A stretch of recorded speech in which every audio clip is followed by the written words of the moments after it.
అడుగుతున్నాం, కొంగు చాచి అడుగుతున్నాం,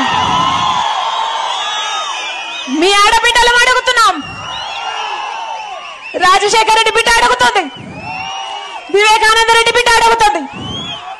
మా కొంగు చాచి అడుగుతున్నాం, న్యాయం చేయండి, న్యాయం చేయండి. మీరే నిర్ణేతలు, మీరే నిర్ణేతలు.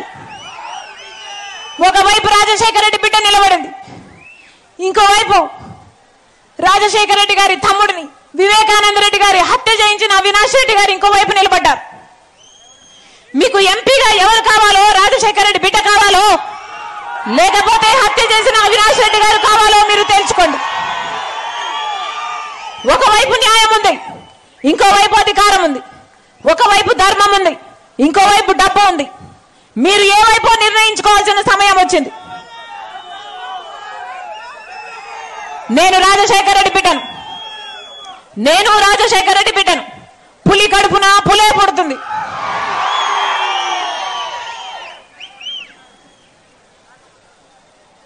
పులి కడుపున పులే పుడుతుంది. ఈ రాజశేఖర రెడ్డి బిడ్డ ఎవ్వరికి భయపడేది కాదు. అలాగే అన్యాయం జరుగుతుంటే సహించేది కూడా కాదు. ఇక్కడ అన్యాయం జరుగుతుంది కాబట్టి ఒక హంతకుడిని మళ్ళీ గెలిపించకుండా, ఒక హంతకుడు మళ్ళీ చట్టసభలకు వెళ్ళకూడదని ఈ రోజు రాజశేఖర రెడ్డి బిడ్డ ఈ నిర్ణయం తీసుకొని ఇక్కడ నిలబడింది. మీ రాజశేఖర రెడ్డి బిడ్డను గెలిపిస్తారో ఓడిస్తారో మీరే నిర్ణేతలు.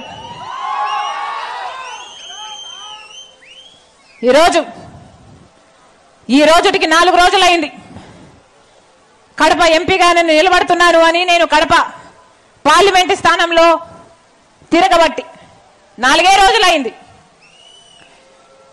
4 రోజులు అయిందో లేదో ఈ రోజు వచ్చిన వార్త, అవినాష్ రెడ్డి గారిని